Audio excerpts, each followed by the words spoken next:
Bună seara tuturor! Mă auziți bine, da? Da, da. Bun. Ai zis că sunt asistent, da? Sunt asistent balneă fiziokineto. Nu sunt asistent, am făcut o școală, sunt un om ca orice alt om, înainte de orice titulatură. Am început cu masajul, de fapt înainte de masaj, cu terapie energetică, apoi masaj și am zis hai să lucrez un pic și la nivelul sistemului osos, pentru că, după cum știți, masajul lucrează cu manipularea țesuturilor moi, asta înseamnă mușchi, piele, țesut adipos, da? Și desigur că masajul lucrează în primul rând, nu știu câtă lume înțelege treaba asta, la nivelul sistemului nervos. Odată ce ai pus mâna pe pacient, încep să interacționezi cu câmpurile subtile electromagnetice. Asta este sistemul nervos. Bun. Nu am început de mult în domeniul ăsta, cam din 2010. Până atunci eram și eu așa, prin alte dimensiuni, mai pământene, mai dure. Și apoi am vrut să înțeleg un pic mai profund ce se întâmplă. Am înțeles că voi faceți întâlnirile astea pentru că aveți și o legătură cu uleiurile esențiale, nu? Uleiurile doTERRA, care, după părerea mea, sunt într-adevăr cele mai puternice uleiuri pe piață. Și asta e cu 2 tăișuri, deci trebuie mare atenție cum le administrăm, dar sunt foarte puternici. Adică dau un efect puternic asupra simțurilor omului. Da? M-ați chemat să vorbesc despre sistemul osos. Îi spuneam și lui Ana, îi spuneam și lui Sorina. Cam de când am început eu să lucrez în domeniul ăsta, în 2010, am înțeles că nu poți să gândești ființa umană segmentar și să încerci să o tratezi așa în niciun caz. Și atunci am mers pe ceea ce se numește terapie holistică, integrativă. Adică lucrăm la nivelul sistemului corpului fizic, o iau așa de la cel mai de jos, așa să zicem, cel mai palpabil și la cel mai subtil, corpul fizic, corpul emoțional, îl numesc tot corp pentru că este o serie aici se incluse o serie de stări, de senzații, de sentimente, da? Corpul emoțional. Corp mental, vorbim despre minte, care are niște idei legate despre viață, despre ce înseamnă sănătate, corp fizic și orice îl înconjoară. Da? Și corpul spiritual sau subtil. Asta un energoterapeut sau cine a fost la o terapie mai subtilă a observat și a simțit lângă corpul fizic un câmp care se simte și în corp, dar e un pic mai finuț, mai subtil așa. Este corpul eteric, se numește. Și mai departe, acel corp care nu putem simți direct în corpul fizic, dar se simte în timpul somnului sau în alte stări de conștiință, numit spirit sau suflet. Bun. Am plecat de la prima pentru că asta vreți voi, despre asta să vorbesc, despre sistemul osos, care înseamnă corpul fizic brut, da? Ceea ce este materializat în dimensiunea asta. Spun materializat pentru că, de fapt, și corpul fizic, el de la sine, nu este fabricat din ceea ce putem noi percepe în dimensiunea asta. Este chiar o fabricare directă a spiritului. Ca să înțelegeți asta, am să vorbesc despre sistemul nervos și mai mult despre sistemul nervos decât sistemul osos, dar am să introduc și sistemul osos, pentru că sistemul nervos afectează și susține și pune în mișcare sistemul osos, muscular și mai departe. De ce sistemul nervos sau acest corp în care sunt introduse și acest corp emoțional, stările, dar și mintea? Puțin se întreabă ce este mintea, nu este palpabilă, nu este ficatul să le iei în mână și să-l simți sau să știi unde este localizat și să ai așa o idee crezând că îl cunoști. Sunt niște câmpuri mai subtile, o stare, o senzație pe care o ai, nu contează care este. Poate să fie de durere, poate să fie de plăcere, poate să fie de dilecturi, poate să fie, nu contează, orice senzație o ai, este o senzație transmisă pe la nivelul sistemului nervos. Dar este pe câmpuri electromagnetice. Și aici, într-adevăr, uleiul esențiale lucrează pe aceste câmpuri electromagnetice și la nivelul acestor senzații, care, depinzând de ulei, de tipul de ulei, de modul în care ele lucrează, pentru că ele sunt și solide, nu? Corect, uleiurile sunt solide, nu? Și atunci pot fi și ingurgitate, pot fi puse și pe corp, dar tot solide sunt. Ceea ce dă subtilitatea uleiului este vibrația lui. Adică poate să fie un ulei, de exemplu, de tămâie sau poate să fie un ulei de, nu știu ce să zic, de busuioc, da? Tot așa de vibrație înaltă. De portocal, să zicem. Este mai pe centri mai inferiori. Cei care au cunoștințe de electromagnetism și energetice înțeleg ce spun. Bun. Oricum sunt bune uleiurile, dar uleiurile acționează asupra sistemului nervos. Uleiul poate să încălzească mai puternic. Dacă faci masaj, de exemplu, încălzește mai rapid decât un ulei clasic care îl pui tu neutru. Da? Asta înseamnă că produce o reacție chimică. Da? La fel, atenție, reacția chimică este susținută tot de sistemul nervos, tot de câmpurile electromagnetice. Nu se mișcă nimic în univers dacă nu are ce să aprindă acea mișcare, să dea viața acelei mișcări. Da? De-aia am observat că chiar dacă pui un ulei esențial, cei care au vitalitate scăzută, și asta se observă în general prin corpul fizic mai rece, da? Dacă sunt probleme în anumite zone, de exemplu lombară, se observă că zona lombară este mai rece, ca și senzație. Asta înseamnă că și-a pierdut din vitalitate, din semnal. Da? Bun, dacă pui uleiuri esențiale, poate să încălzească mai rapid, dar produce o reacție chimică, nu rezolvă inflamarea nervilor. Sunteți de acord cu mine? Nu rezolvă cauza care a dus la inflamare și blocarea sistemului nervos în partea respectivă. Asta este un complex, nu discutăm acum. Dar vreau să știți că uleiurile au efect pe o perioadă. Omul poate să meargă la terapie des, o perioadă, poate să țină terapia într-o anumită stare, dar nu trebuie să aștepte în niciun caz ca acea stare, după ce nu mai merge la terapie, să se mențină. Asta depinde doar de el. Și acum, desigur că, ca și terapeut, mai întotdeauna dau ceva temă pentru acasă. Pentru că eu nu am nevoie de oameni care să vină zilnic la mine. Nu este corect din niciun punct de vedere, nici măcar spiritual. Să-l ții pe cineva în brațe, îl ții inconștient, el, dacă l-ai lăsat un pic, cade și s-ar putea să cadă mult mai jos. Bun. Și atunci îi dai niște exerciții. Poți să-i dai exerciții fizice, da?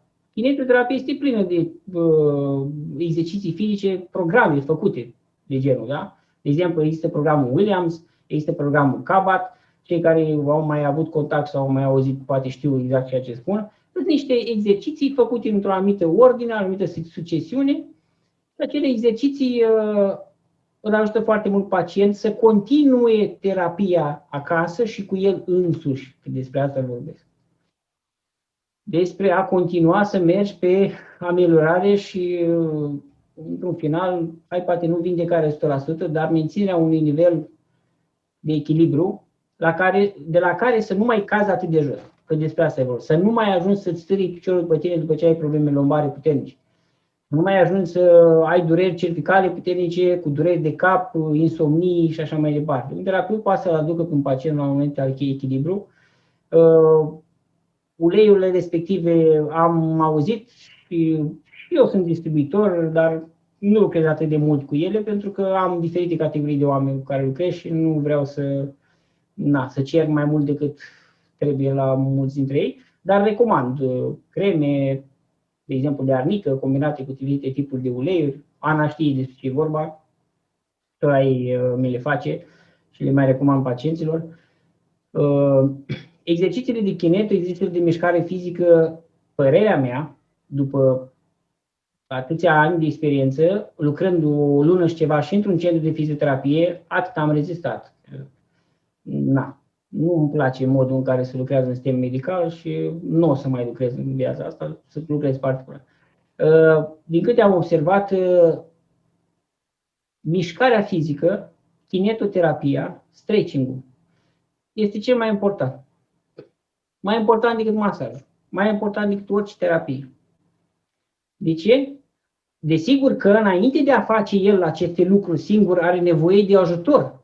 Deci nu discutăm. Sunt oameni care au atâtea de mari blocaje, încât dacă chiar unul de lângă el îi spune, măi, fă asta că ți-e bine, el nu realizează. Ori spune că nu are timp, ori apar diferite blocaje și nu reușește să le facă. În fine, diferite lucruri care îl blochează să facă acele lucruri. Și atunci, mergând la un terapeut, de un fel sau altul, pe un anumit palier sau altul, poate să primească un ajutor să se echilibreze și să realizeze că e un moment în care și să primească ce? Vitalitate, energie, curaj, conștiință, voință. Voința este tot energie. Aici, când am zis că nu face și așa, mă refer în primul la nivelul voinței, da? Dar nu este vina lui. El a ajuns într-un moment în care nu poate să discearnă și nu poate să miște din loc niște lucruri. În fine, un terapeut poate să-l ajute, uleiurile pot să-l ajute, dar cel mai mult îl ajută în mișcare. Acum o chestie interesantă, apropo de uleiul că îl dai pe corp. Eu am avut intuiția odată cu o doamnă în vârstă, pensionară, avea probleme cu genunchii, normal că ea să facă niște genoflexiuni, dar în anumite poziții, da, cu laba piciorului mai spre interior, mai spre exterior, așa mi-a venit, să se sprijine de un pat, de o masă, de un scaun, dacă nu poate la început și este frică că s-ar putea să nu o țină genunchii, dar mi-a venit și am zis că da, ia puneți mămăligă cu grâu, nu fierbinte, așa, puneți-o la genunchi. Și am zis, chestia asta m-a făcut să mă gândesc că de fapt leacurile băbești erau cele mai bune. De ce? Eu tot energetic încerc să explic. Apropo, Einstein a exprimat foarte bine chestia asta. A zis, dacă vrei să înțelegi ceva cu adevărat în universul ăsta, încearcă să înțelegi folosind 3 termeni. Energie, frecvență și vibrație. Atât. Explică așa și ai să înțelegi. Și atunci am zis, ok, dar de ce mămăliga aia a avut efect? A fost mai caldă, a fost mai... Că m-am întâlnit cu ea, apropo, și mi-a zis că am depășit recordul. Am făcut nu știu câte zeci de genoflexiuni. Și doamne, nu trebuie să depășiți recordul, bine că v-ați dat Domnul la genunchi și nu vă mai dă niciodată. Asta e important. De ce? Corpul fizic are nevoie și în exterior să simtă natural. Să fie clar. Noi ne-am pierdut legătura cu naturalul, naturalețea, natura. Asta, toți care mă ascultă, ar fi bine să bagi bine la cap. Și am să zic în câteva cuvinte și să țineți ca o lege de acum încolo, dacă vreți să înțelegeți ceva de la viața asta ca și spirit în corp. Dacă nu, o să plecăm, cum zic eu, tântălăi și ne întoarcem înapoi și cine știe dacă o mai învățăm sau dacă ne mai întoarcem. Da? Corpul fizic, așa sunt eu, o să vă amuze foarte bine, mai descreți-mă leacă. Corpul fizic, da? Este ancorat în dimensiunea asta. Tot ce avem noi în compoziție în corpul fizic există în afara noastră. Sunteți de acord, da? Respirăm aerul care intră și care există în afara noastră. Respirăm, nici nu vă dați seama că se respiră prin voi. Voi nu faceți nimic. Deja asta ar trebui să vă duc la ideea că Dumnezeu. Asta e partea a doua. Ar trebui să fie prima, da? Las-o așa. Respirăm aerul. Băgăm în gură, băgăm în corp elemente. De aia, într-adevăr, este bună alimentația de un anumit fel, dar hai să nu fim prea mentali. Da? Chiar dacă exagerăm, putem să ne purificăm. Ideea este să nu ne ducem pe o extremă de exagerare. Atunci va fi mai greu să ne purificăm. Asta salte. Oricum ar fi, noi suntem cu un corp într-o dimensiune. Noi am pierdut legătura cu dimensiunea asta. Noi tot ceea ce facem extrem de artificial. Și alimentația este artificială, este hiper preparată, hiper prăjită și așa mai departe și nu mai avem ce scoate din ea. Este moartă, o băgăm în corp și corpul se chinuie, obosește, folosește multă vitalitate și energie ca să elimine. Asta e adevărul. Dacă nu știați, îl zic eu. Că eu zic adevărul, nu mă ascund el. Vorbesc de vitalitate. Păi cum ne încărcăm? Uleiul ne ajută să ne dea o stare și să realizăm că este interesant, mă simt mai bine pe moment, da? Nu vă păcăliți. Și ar trebui să ne întrebăm că, ok, sunt esențiale, adică scoatem din plante seva, esența. De aia spun, nu trebuie să ne jucăm și să avem grijă. Punem o picătură, 2 sub limbă, am pus și eu tămâie, da? Frankish Essence, da? De la, foarte bun, lămâie, nici nu mai mi-era foame, că îmi puneam lămâie sub, și așa nu prea mănânc eu, am pus și lămâie sub limbă, 2 din alea, mă tăia tot pofta din care. Nu era rău, că nu mă dorea stomacul, nici nu mă rodeau mațele. Deci, naturalețe, da? Puteți să puneți uleiuri în alimente, câteva picături, pâine, casă, știu ce faceți voi, foarte bine, da? Cu sistemul osos, că de asta m-ați chemat, hai că poate cu altă ocazie, dar nu știu când, sistemul osos ajută la sistemul osos, ajută mișcarea și nu numai la sistemul osos. Imaginați-vă că în momentul în care un om se pune să facă o mișcare fizică, el în primul rând are nevoie de concentrare și centrare. Asta este primul punct pe o cale de evoluție spirituală, apropo, concentrarea. Nu contează că o faci într-un punct fix pe perete uitându-te, cu amândoi ochi sau și cu fruntea, sau ești centrat pe corpul fizic și faci o mișcare fizică. Deci dacă aveți de făcut o mișcare fizică, centrați-vă. Vă mai zboară mintea la ce aveți de făcut după. Dar asta înseamnă că vă zboară și spiritul. Vreți să lucrați trup și spirit? Concentrați-vă pe ce aveți de făcut. Fix 100% acolo. Faci mișcare fizică? Da, te rog. Scuză-mă, Bogdan, dacă îmi permiți. Ai vorbit mai devreme despre stretching. Poate nu toată lumea știe engleză și poate ar fi bine să și exemplificăm lucrul ăsta. Dacă ai dori să ne arăți, deși lucrul ăsta eu știu că noi îl învățăm încă din clasa 1, cred că la educație fizică, dar pentru noi poate ar fi bine să ne reamintim exact ce înseamnă acel stretching, da? Și cum anume acționează. Deja a intrat foarte mult în partea asta de acțiune și mie chiar îmi place lucrul ăsta, pentru că, într-adevăr, fiecare mișcare pe care noi o facem duce categoric la un rezultat în corpul nostru. Dar pentru ca cei prezenți aici să înțeleagă încă mai bine, poate ne poți exemplifica un pic din experiența ta care sunt cele mai bune elemente de stretching pe care tu le consideri pentru coloană sau pentru picioare, pe care le consideri tu importante, dacă vrei să ne le spui. Da, în primul rând am să spun că există două zone importante care apar cu probleme în corpul fizic. Cervicala și lumbară. Asta tot din experiența mea. Asta sunt cele mai importante care apar. Întotdeauna eu am mers pe simplitate. Nu am nevoie să fac ceea ce fac orientale când îi pun să stea nu știu cum, așa, da? Că nu toată lumea poate să stea așa, da? Ca să se deschidă sistemul nervos foarte bine. Și atunci mergi pe simplitate. Cum ai zis foarte bine, Simona, la școală făceam mișcări de încălzire, da? Ei, aceste mișcări, în momentul în care este crize de boală, sunt foarte greu de făcut, da? Deci în momentul de criză dai cu cremă, faci o injecție, da? Până ajungi la chimioterapie sau să reușești tu să te miști un pic, e foarte greu. Dar dacă reușești totuși să te miști un pic, există zonele din ființa umană, încheieturile mai ales, da? Și zonele cu întindere pe diferite direcții. Noi nu facem întinderile pe toate direcțiile pe care am putea să le facem.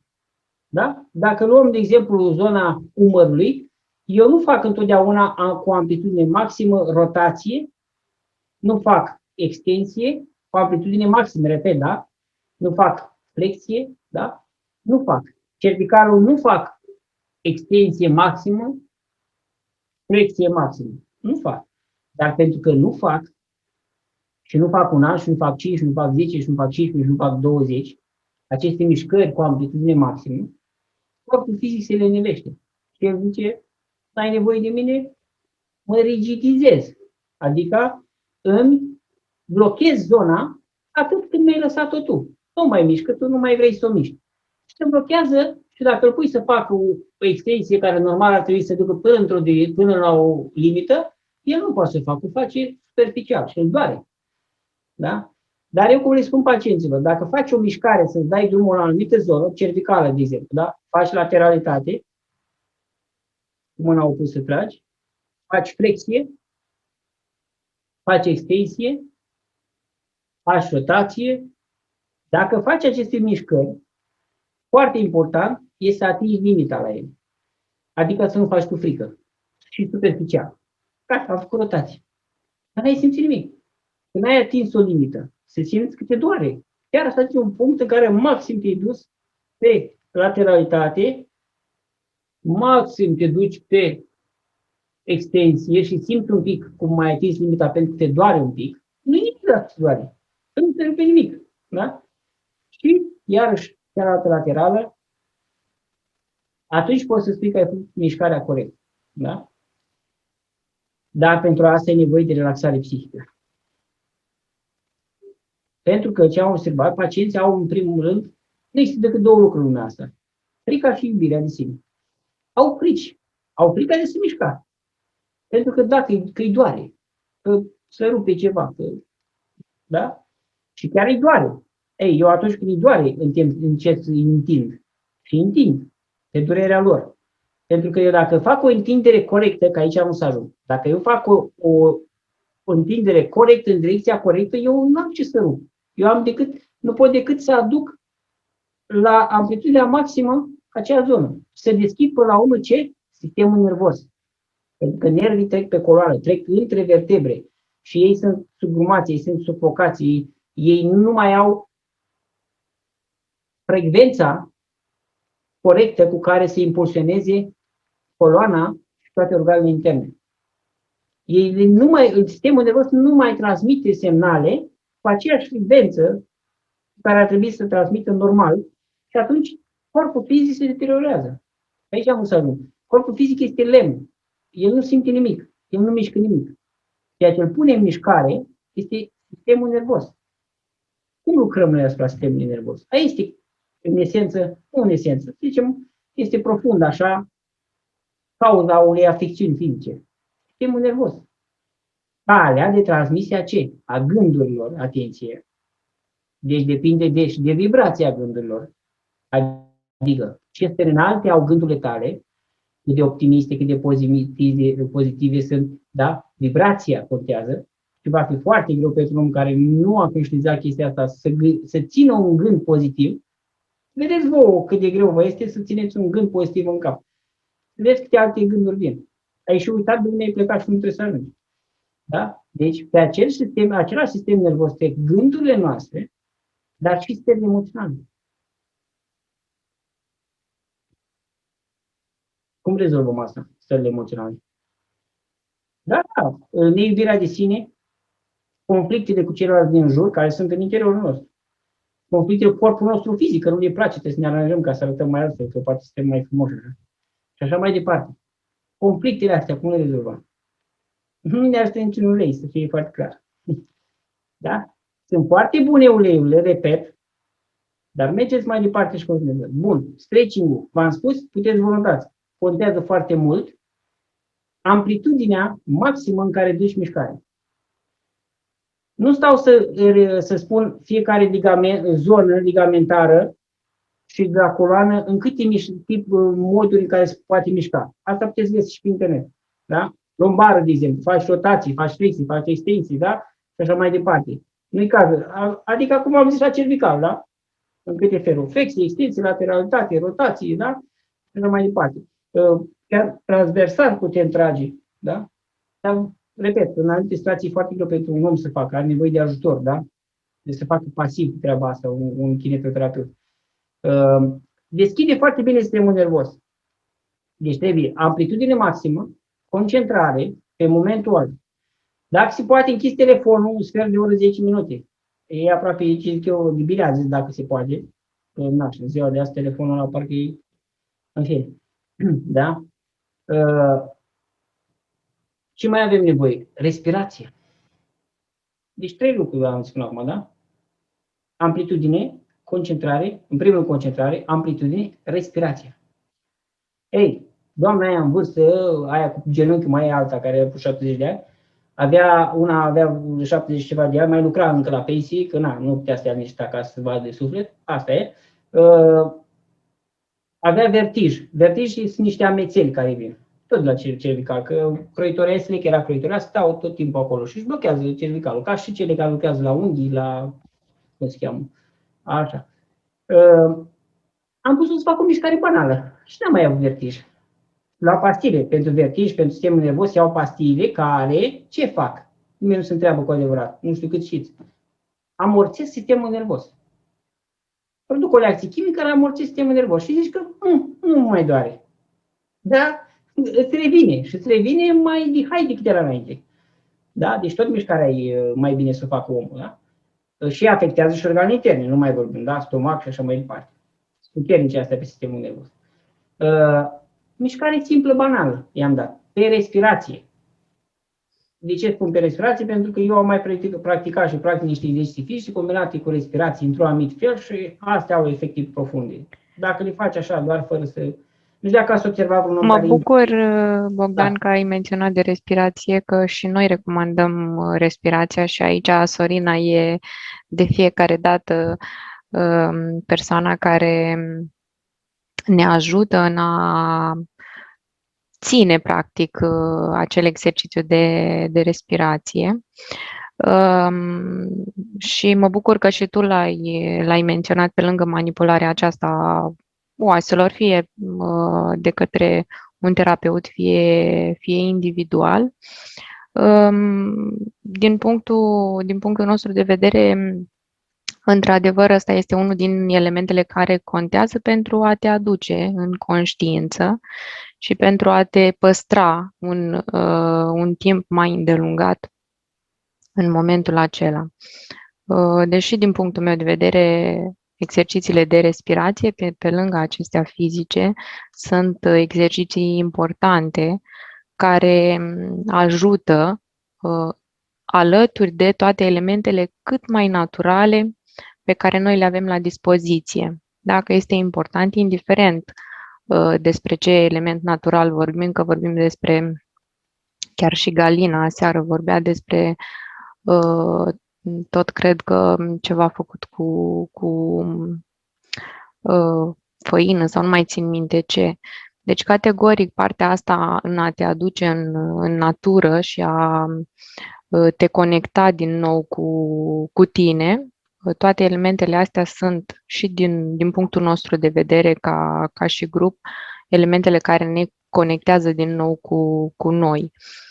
Și noi suntem de aceeași părere că vindecarea, practic, vine din interiorul nostru și că folosim aceste instrumente, indiferent care ar fi ele, pentru că toate sunt instrumente, vindecarea vine din interiorul nostru. Da? Doar că folosim orice fel de instrument pentru a ne aduce până acolo, pentru că până la o conștiință pură există o cale destul de lungă și poate câteori anevoioasă, care de multe ori vine și cu anumite dureri în corp, de data aceasta dureri de oase, da? Pentru a ne valoriza pe noi înșine și a ne aduce valoare asupra a ceea ce noi am venit să experimentăm aici. Deci mă bucur că ai menționat și partea asta de respirație și faptul că vindecători suntem noi, însă atâta timp cât ne ajutăm fie de o persoană, de exemplu, care a venit în viața noastră, fie de orice ce este natural, din punctul nostru de vedere, este ceea ce ne aduce din nou pe calea conștiinței, atât cât fiecare poate percepe. Exact. Vis-a-vis de respirație, s-ar putea menționa, de exemplu, cum se respiră corect atunci când faci efort fizic, să zicem exerciții banale, gen genuflexiune, abdomene, când se inspiră, când se expiră. Eu am să vă spun că am ajuns să respir profund întâi, după aia am făcut mișcare să văd cum influențează respirația în momentul în care fac mișcare. Să înțeleg că pot să ajung să fac mișcare, să respir amplu, profund și relaxat în același timp. Asta așa ca să demitizăm că trebuie să fac o respirație nu știu cum. Nu știu dacă știți, în Pașcani, în orașul în care sunt eu, sunt niște scări foarte multe așa. În momentul în care m-am relaxat și respirația mea a devenit amplu, profundă, de nu mai țineam numărătoarea cât inspir și cât expir. Când am urcat scările alea, aproape la fel avem respirație. Și le-am urcat rapid. Da? Bun, de ce? Păi înainte să devină respirația așa, trebuie să ne liniștim mintea. Să ne relaxăm, să intrăm în profunzime. Asta e altă discuție. Am vrut să zic, oamenii care au probleme fizice și trebuie să facă o mișcare fizică, nu vor putea, știi, ați văzut cum fac. Da? Eu când îl văd că face așa, în momentul ăla zic, hai, inspiră și expiră. Pentru că oamenii când au probleme fizice, de obicei, accentuează acea problemă fizică ei înșiși, prin accentuarea stării respective. Auci, mă doare, nu mai pot.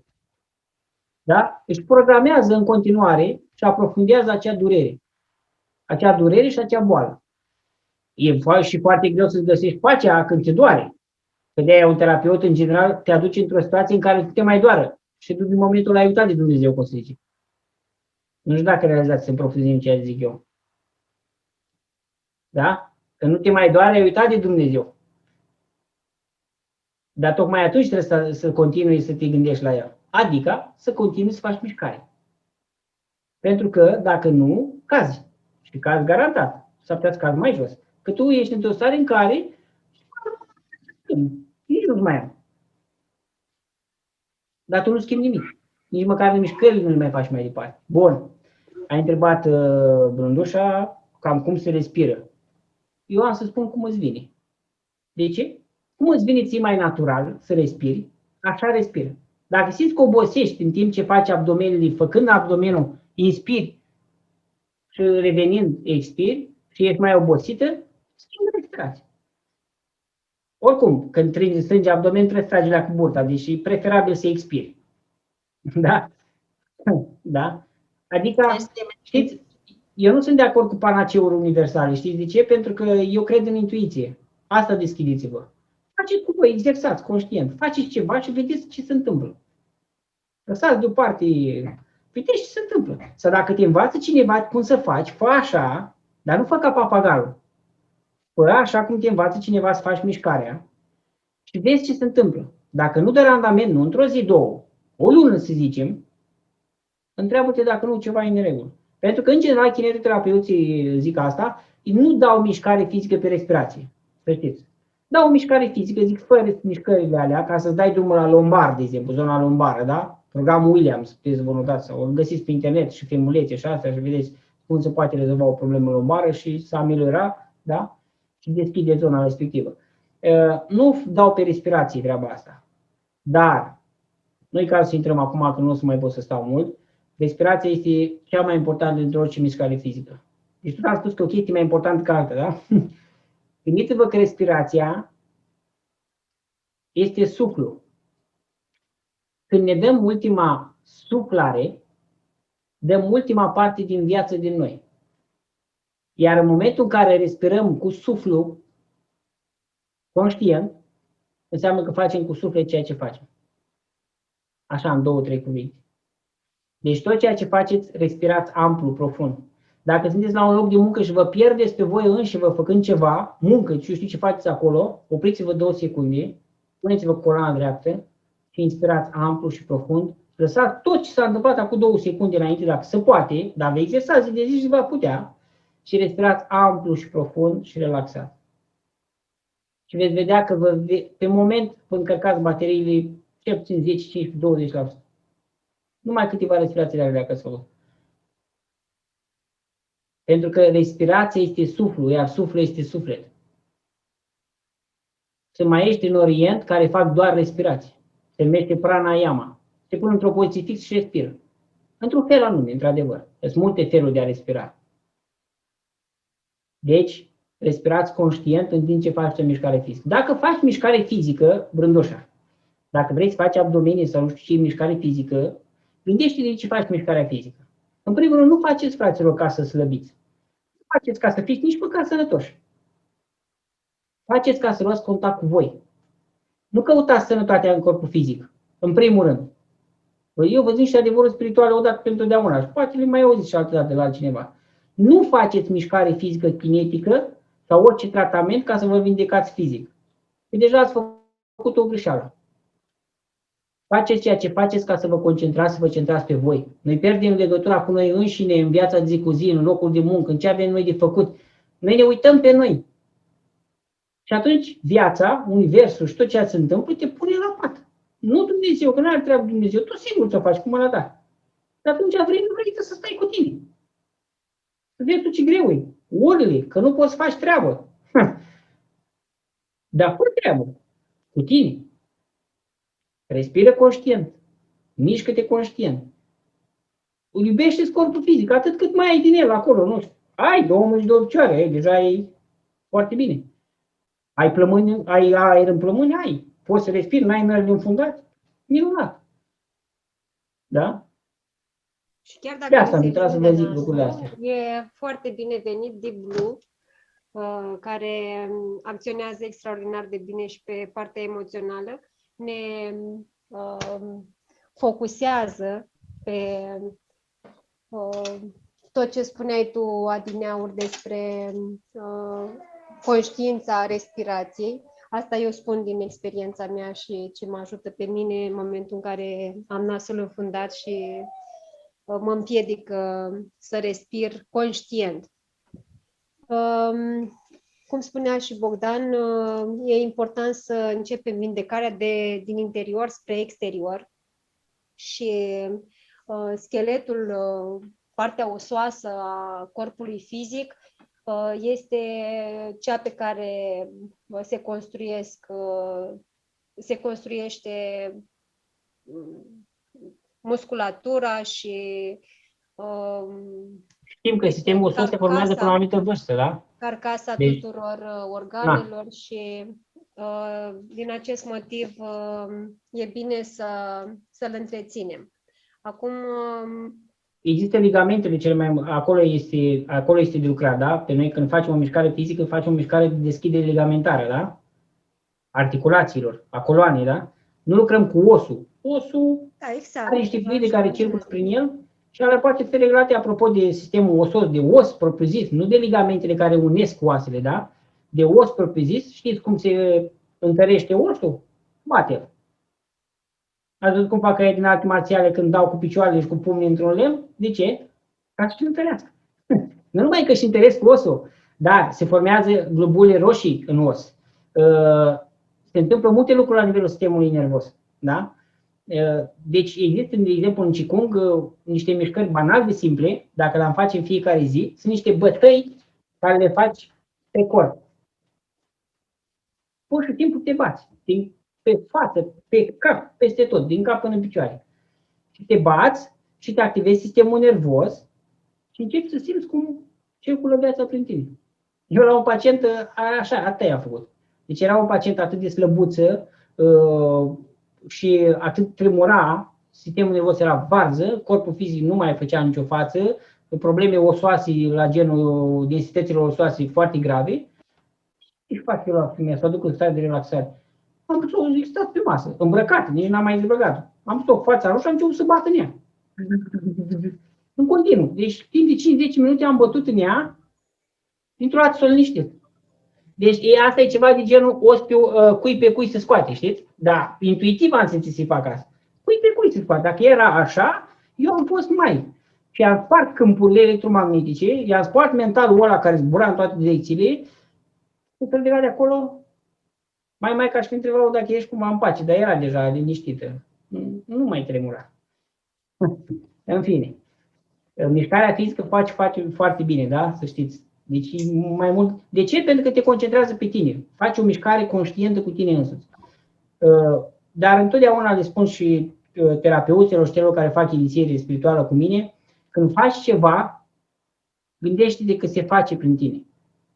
Măcar ideea asta, lasă-o să curgă prin tine. Că ceea ce face acea mișcare este sufletul tău, este conștiința ta, este viața care circulă prin tine.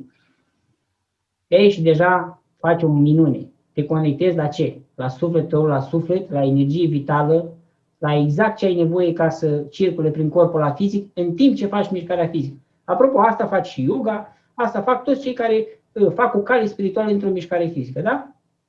O cale spirituală într-o mișcare fizică. Nu cred că am ce să zic mai mult. Că aș vorbi o săptămână. Cred că am atins ideea, da?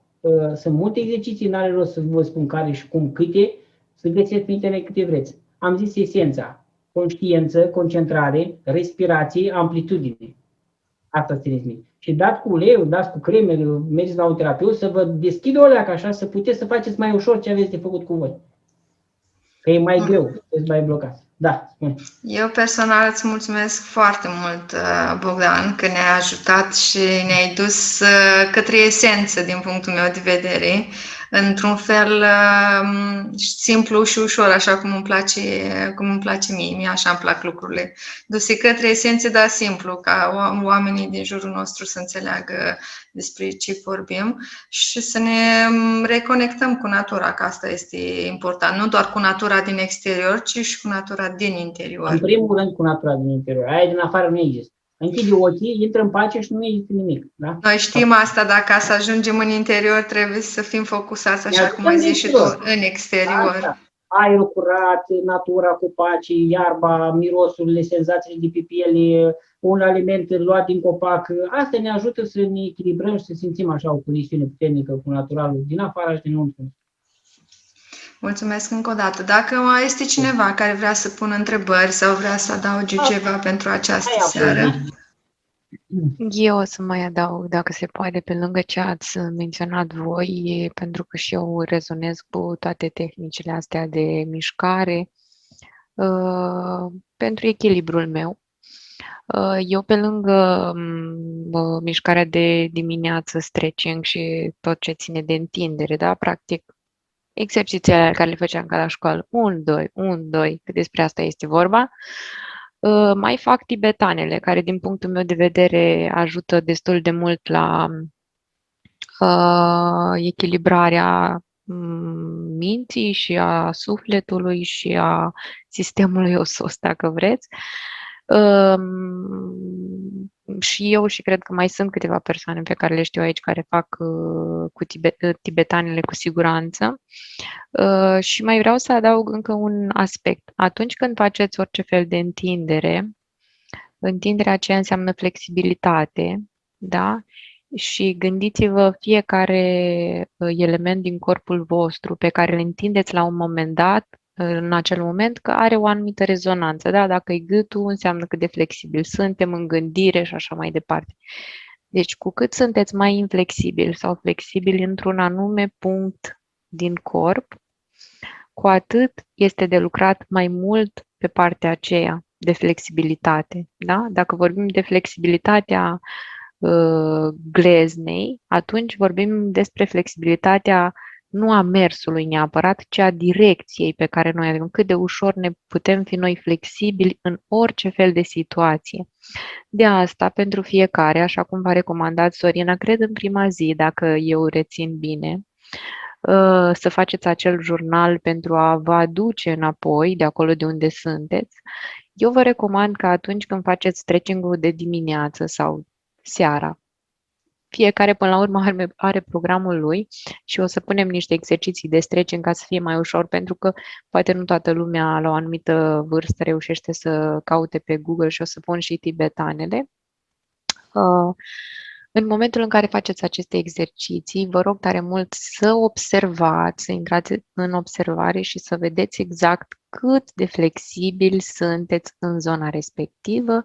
Astfel, scrieți-vă în jurnal exact cât de flexibil sunteți mental în situația respectivă, da? Nu doar în partea de corp, da? Ca să nu analizăm doar corpul sau să nu ne concentrăm doar asupra corpului, ci să ne concentrăm asupra întregului nostru. Asta eu am vrut să mai adaug. Întrebări nu am, însă manifest recunoștință față de ce ați vorbit în seara asta. Mulțumesc! Eu aș vrea, Bogdan, în primul rând mulțumim, ne-ai spus niște lucruri fantastice. Aș vrea, dacă ai reușit să ne lămurești sau să lămurim pe toată lumea, cum stă treaba cu predispoziția persoanelor după o anumită vârstă, special a femeilor, în perioada de menopauză, spre o spongialitate a oaselor, spre că oasele devin spongioase, bun, adică mai puțin dense, spre o anumită afecțiune care se cheamă osteoporoză, dacă nu greșesc. Aș vrea să ne spui un pic cum e treaba aici, cât e mist, cât e realitate, cât trebuie să luăm în considerare aspectul acesta. Mie așa îmi place, să vorbesc la esență, ca să nu mă învârt așa, că am eu o idee. Nu-ți ajunge o viață întreagă să citești toate cărțile care s-au scris, toate informațiile care se cunoaște de ființa umană. Eu n-am atâta răbdare, da? Nici nu mă interesează. De-aia fiecare în parte, când am zis că faci un exercițiu, trebuie să conștientizezi cum îl face. Nu este un panaceu, dar este cam aceeași chestie la toată lumea. Păi, în primul rând, ce este menstruația? De ce apare menstruația? Ce se produce la menstruație? Da, mine m-a interesat, chiar dacă sunt bărbat. Ce se produce la menstruație? Ce se întâmplă? Păi întâi se produce ovulul. Ovulul trebuie eliminat pentru că ovulul nu este fecundat. Când nu se mai produce menstruație, nu se mai produce ovulul. De ce nu se mai produce? Ce se întâmplă? Dar de ce se produce ovulul? Apropo, v-am zis, totul pleacă la nivel spiritual. Încercați să gândiți din punct de vedere de frecvență, vibrații și energie. De ce se produce ovulul într-o femeie? Vă spun de ce. Pentru că femeia are instinct sexual. Are instinct matern. Femeia manifestă la nivelul acestei planete și dualității și genului masculin-feminin această energie de creare, de procreare. În momentul în care ea are deja lucrul ăsta, ea trebuie să-l gestioneze. Trebuie să facă lucrul ăsta. Dacă nu-l face, se întâmplă acea menstruație și se elimină odată cu menstruația. Menstruația este nu numai o eliberare fizică de sânge, dar nu are de ce să curgă sânge așa mult. Este o eliberare, în primul rând, emoțională, energetică. Unele femei au dureri foarte mari, altele nu au aproape deloc. De ce? Care e diferența? De ce e eliberare?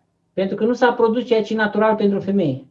În momentul în care o femeie evoluează spiritual, ea nu mai are probleme de vârsta a treia, de, cum se cheamă, ieșire de la perioada de menstruație, de intrare în menopauză, așa, asta era acum. Ea nu mai are probleme. Pentru că menopauza apare în momentul în care s-a blocat cu totul energia vitală și esența acelei femei. Ea nu mai manifestă ce are. De aia la menopauză există probleme emoționale, în general. Există probleme chiar grave emoționale la menopauză. Se blochează sistemul fizic, da? Că apar probleme la ligamente, da? De ce? Pentru că femeia nu și-a făcut rostul și dacă și l-a făcut, nu s-a mai săturat să tot îl facă, adică este evoluție, fraților. Atâta timp când nu evoluează omul, nu există stagnare. Apropo, nu există stagnare, ci este doar evoluție sau involuție. Nu există stagnare. Nu aveți cum să stați ca o baltă. Apropo de terapie, că omul zice, nu mă mai doare, de acum va fi bine. Să o crezi tu. Nu te doare pe moment, dar stările se schimbă. Lucrurile se schimbă în viață de la zi la zi. Da? Bun. Și atunci, este evoluție. Dacă tu nu conștientizezi că ai un rost ca femeie, nu ți-l faci. Acum, dacă nu ți-l faci rostul de femeie, există calea direct către spirit. Asta au avut-o puține femei, la fel cum și puțini bărbați. Se numește călugărie, se numește altceva. Da? Și ele ce au făcut? Nu că și-au blocat energia respectivă care să producă ovulul și să mai facă de-aia naștere la copii. Nu. S-au dus în profunzime și au alchimizat acel lucru. Ele nu mai au probleme, da? La nivelul corpului fizic. Poate să fie perfect sănătoase, vitale. Cu toate că și asta e discutabil, că am văzut femeile prin biserică sunt mai devitalizate decât alea care n-au treabă. Da, asta e după atâta. Bun, ovulația asta se întâmplă, menopauza este de fapt o consecință a faptului că corpul a îmbătrânit și a pierdut din vitalitate. Nici nu prea și-a folosit-o. Sau și-a folosit aiurea. Este o diferență între a face sex, dragoste și a face un lucru pentru a procrea. Fiți atenți că l-am pus pe amândouă în același loc. Dragostea și sexul. Și am pus de altă parte acel lucru care se întâmplă între bărbat și femeie și se produce cocreierea. De fapt, noi în esență pentru asta ar trebui să folosim acel moment. Pentru a cocrea. Dacă nu îl folosim pentru a cocrea, îl folosim pentru altceva și trebuie să fim foarte atenți ce se întâmplă când facem treaba aia. Da, se interferează multe energii între bărbați și femei. Dar se producă explozii, da, explozii de energie, pur și simplu, electromagnetică. Și acolo se întâmplă multe lucruri, da? Deci există evoluție. Ca să înțelegeți chestia asta cu, că a zis că, băi, unele femei au dispoziția asta de a se întâmpla acea afecțiune, da? Sunt multe la mijloc. Mai e un lucru. Noi ducem în ADN-ul nostru, că de fapt aici se bagă ăștia cu vaccinurile lor, nu sunt de acord cu ele, nu intrăm în discuții ca să nu vă așa. Aici se bagă. În ADN-ul nostru există structura sănătății noastre perfect fizice. Dar există și lecțiile de viață. Și există, cum se numește în creștinism, karma de neam sau păcatul strămoșesc. Da? Da. Deci, da, când zici de predispoziție, referă și la asta. Este inclus în aceeași chestie. În momentul când tu rezolvi treaba asta, când realizezi că ești legat de ceilalți și în ce fel ești legat, știi de stai legăturile. Astea sunt alte lucruri. Fără rugăciuni, fără post, fără meditație, fără o cale spirituală, nu ajungi să rezolvi treaba aia. Poți să o ameliorezi, da? Până când? Apropo, nimeni nu se întreabă ce s-a întâmplat cu oamenii care i-a vindecat Iisus? Apropo de aceeași discuție, e vorba de aceeași discuție. Ce crezi? S-au ridicat cu toții la cer? Frate, l-au murit și ei. Poate chiar de boală. La un moment dat. Deci, nu există stagnare, da? Ne mișcăm în sus sau ne mișcăm în jos. Vorba unui maestru de-al meu. Viața este o sinusoidă. De tine depinde să realizezi că valuri care vin și trec. Și tu să fii dispus să alchimizezi tot ceea ce vine și trece. Ea vine oricum. În jurul tău se întâmplă și se întâmplă și înăuntru tău. Cum gestionezi tu treaba asta? Deci, anumite afecțiuni, eu așa le văd. Nu stau să mă gândesc. Și atunci ce zic omului? Frate, eu știu un lucru. Ea trebuie să se regleze la nivelul frecvenței, vibrației și energiei. Adică a sufletului lui. Respiră, o mișcare conștientă. Da, pentru orice afecțiune. Care e problema? Orice afecțiune se rezolvă. Aici este un panaceu. Care? Al concentrării pe tine însuși și al lucrului cu tine însuți. Asta este panaceu. Dar depinde de la om la om. Unii se mișcă mai amplu, unii mai greoi, unii respiră superficial, alții poate să respire de la început mai profund, unii nici nu poate să facă rugăciuni, poate sunt atei sau alții fac, dar fac habotnic și nu au niciun efect. Deci depinde, da? Depinde. Un terapeut ideal e să-i dea această integralitate lui și el să lucreze pe mai multe paliere. Asta este vindecarea, pe mai multe paliere. Și vorbeai de afecțiunea respectiv Diana Maria, pe mai multe paliere. Rugăciune, respirație conștientă, mișcare, alimentație sănătoasă, rugăciunea, vedeți că prima oară am spus rugăciune, da? Adică are viață în el omul, dar el niciodată nu se conectează cu viața din el. Cum? Mulțumește. Deci, așadar, osteoporoza nu este neapărat o consecință a îmbătrânirii corpului și a intrării, în special în cazul femeilor, la menopauză. Asta vroiam să clarificăm. Că nu este o consecință neapărat. Nu. Deci, nu. Păi cum? Uite-te la oameni. Caută la cei care au experimentat ceva cu ei și au avut niște efecte de experimentele alea.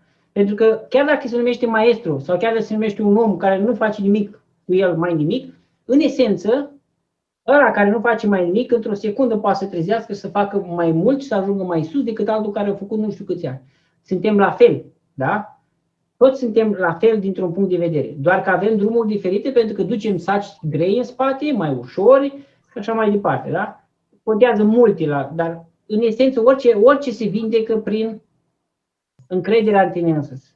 Prin înțelegerea ceea ce ești tu, apropo, eu v-am zis niște lucruri care nu prea se vorbesc în târg, vorba aia. De ce? Păi când este și rușine să spui cuvântul lui Dumnezeu, că vorba aia se uită nu știu cum la mine. Fac cruci pe mâncare, ăsta e nebun. Eu am pe ușă, apropo, la intrare cruce. Păi îi place să nu se uite. Da? Deci, lucru cu el însuși. Și în momentul în care lucrezi cu tine, se întâmplă ceva. Apropo, când faci rugăciune, știți că ținem palmele așa, nu? Păi noi ce facem? Ne închidem față de tot universul și ne centrăm pe noi înșine. Nu mai contează nici mama, nici tata, nici străbunica.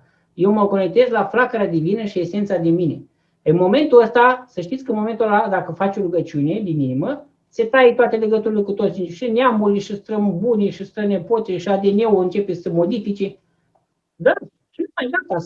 Ce spune ăștia că, bă, e genetic, e ereditar. Nu crezi tu. Asta ce înseamnă? Că dacă eu m-am născut în familia aia și 7 generații au avut boala aia, trebuie să o am și eu, că îți destinat să o am, înseamnă că eu pot să-mi fac harakiri și o viața asta, că oricum mă îmbolnăvesc. Nu, Diana, dacă pot să adaug și eu aici, apropo de ce a spus și Bogdan și de neamuri și așa mai departe, și tu sigur știi lucrul ăsta, de cele mai multe ori aici suferim de o programare.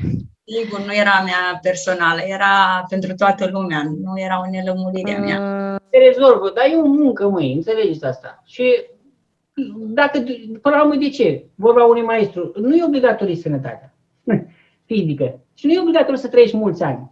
Dacă faci tibetanele și înțelegi esența, poți să trăiești 1000 de ani lejer pe planeta Pământ. Dar nu asta e ideea. Este să începi să simți, să guști, să înțelegi, să conștientizezi și să plătești, fraților, că doar cât avem trăit aici. Da? Dar să-ți găsești tu esența, să te împaci cu tine, să-ți găsești pacea, să înțelegi că, măi, am înțeles, gata. Am luat contact cu natura asta, cu universul în care mă aflu. Am înțeles cam care e faza. Păi, cred că pot să plec, nu? Cam asta face un maestru, apropo, este direct din corp și sănătate, adică, da? Căutați, de aia spun, căutați sănătatea spirituală. Bucurați-vă de voi cât aveți. La început nici nu poți să te bucuri, că te doare. De ce să te bucuri? Durere, aia e încolo, că e paradoxal. Nu, dar ia-o treptat, da?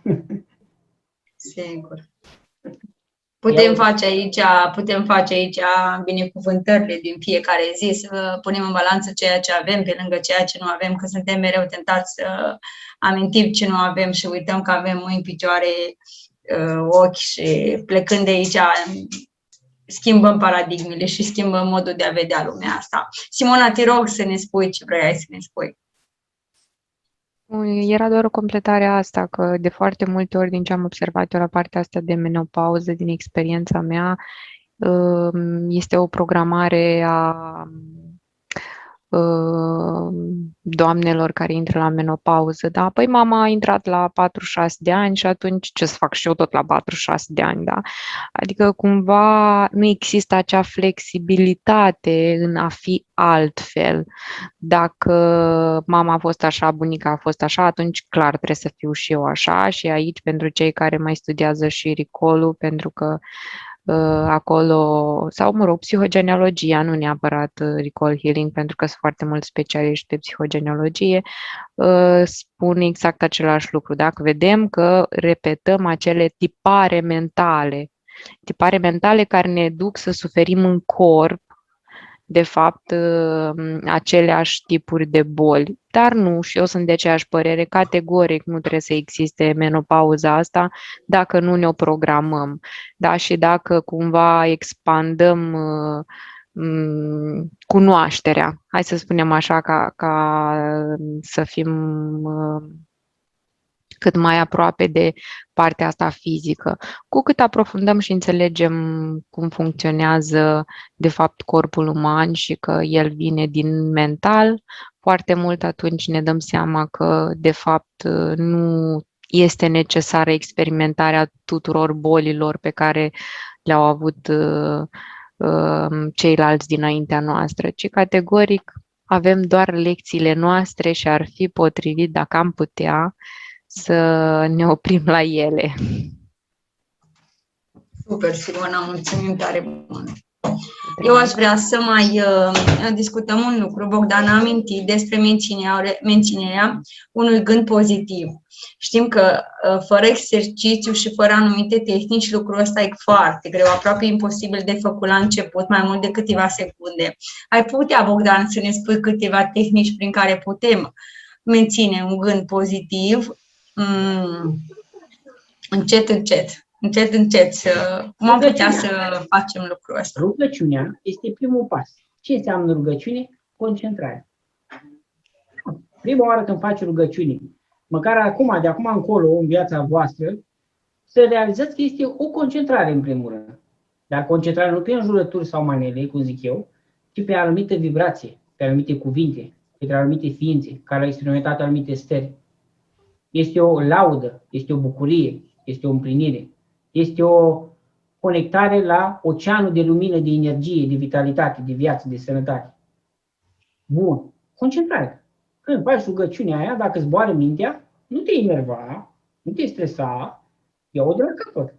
Și ia-o și o mână și pe mână se întâmplă minuni. Perseverența, vedeți? Pentru mine, eu vă zic din proprie experiență, nu am știut undeva. Eu întâi am realizat când zboară mintea. De fapt, nu m-am realizat când zboară mintea, că am primit o inițiere și am făcut saltul mai rapid.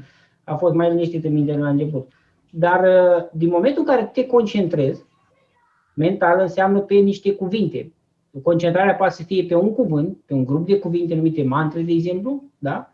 Un mani padme hum sau Iisus sau mai știu ce, da? Și îți iei acel cuvânt. Și ai să vezi că la un moment dat ori adormi, ori nu-ți mai dai seama de unde ai început și unde ai plecat, că îți vine alt gând și așa, nu e nicio problemă. a zis chestia asta, nu te enerva pe tine. Adică, nu te lupta cu tine. Împacă-te cu tine. Adică, bă, dacă ți-a zburat gândul, ți-a zburat, e la capăt, relaxat. Aoleu, ce am vrut să fac o chestie și... Ca și când faci mișcarea fizică, bă, leu, dar nu pot să fac, dar de ce nu pot să... Vezi, da? Și cum trebuie să o faci? Bun. Te concentrezi pe niște cuvinte. Rugăciunea liniștește spiritul și mai face o chestie. În momentul în care se conduce centrarea, se adună energiile. Alea care tu le pierdeai aiurea. Pentru că se zice, unde este atenția ta, acolo este energia, dar acolo e și spiritul tău. Deci dacă se duce spiritul într-un trecut pe o idee, pe o informație, pe o situație, la fel cum te duce spiritul și în viitor, gândind că ce va fi, cum va fi, nu există viitor, din anumit punct de vedere, singurul adevăr este prezentul. În momentul în care tu ești în prezent, se adună toate energiile respective. Se adună energii și ce se întâmplă? Se curăță sufletul. Și începi să plângi. Te trec transpirații. Ai așa o stare de căldură în corp sau o anumită stare psihică. Dar aia, după ce ai dobândit concentrarea, dar ai nevoie de niște pași până la concentrare. Ce să zic? Depinde.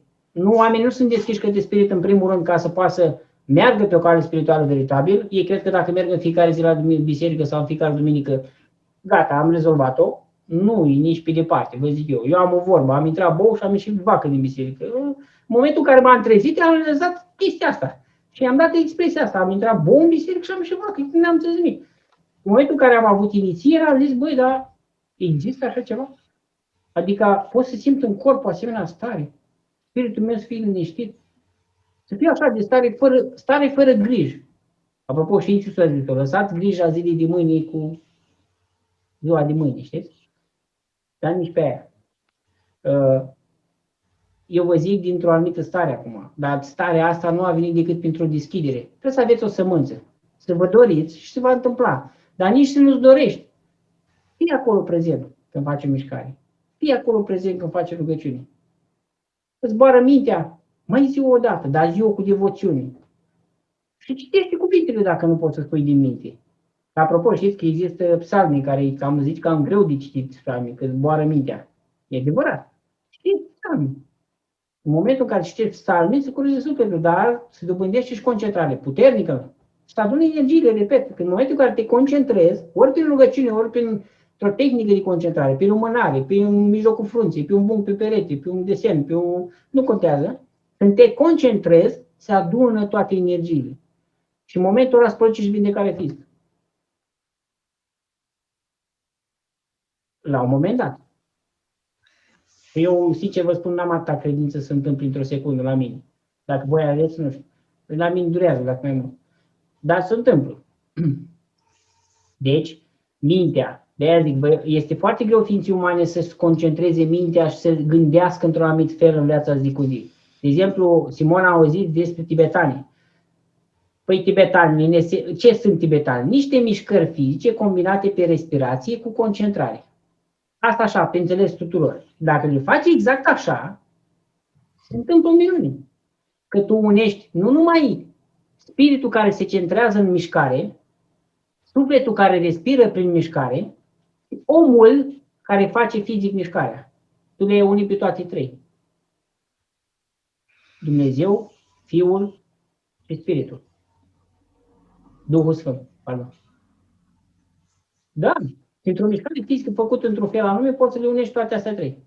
Dar trebuie să le faci perseverent. Asta este o cale spirituală, să știți că nu-ți dă într-o dată o chestie și zici, ce bine mie. Și gata, după aia nu trebuie să faci nimic. Nu! După aia trebuie să muncești cu ce ți-a dat ăla. Te-a pus să respiri așa, respiră, frate, zilnic. Eu așa am făcut. Am făcut zilnic și mi-a zis ăla. Că dat grade. Și tot trebuie să mai fac. Că mai apar că eu uit de mine și eu, da? Că, vorba aia, mă cred eu nu știu cine și gata, de acum mai treaba bolă. Poc și mai arată Dumnezeu, mai dă câte una peste după cap și zice, da. Da? Deci concentrarea este o chestie treptată. Te ajută o inițiere spirituală, te ajută o terapie, un om care se merge la terapie odată la ceva timp, dar să iei ceva de acolo, măi. Când la mine vin și le zic, bă, Când mă întreabă, dar de câte ori să mai vin? Să mai vii. Tu de ce vii? Ce ai luat tu de la terapie? Cum te-ai simțit? Ai luat ceva cu tine? Da, mă simt mai bine, nu mai doare, nu? Nu. Dacă nu mai ai altceva de luat. Bine, dar sper să nu te mai doară. Da, o să doară, vă zic eu.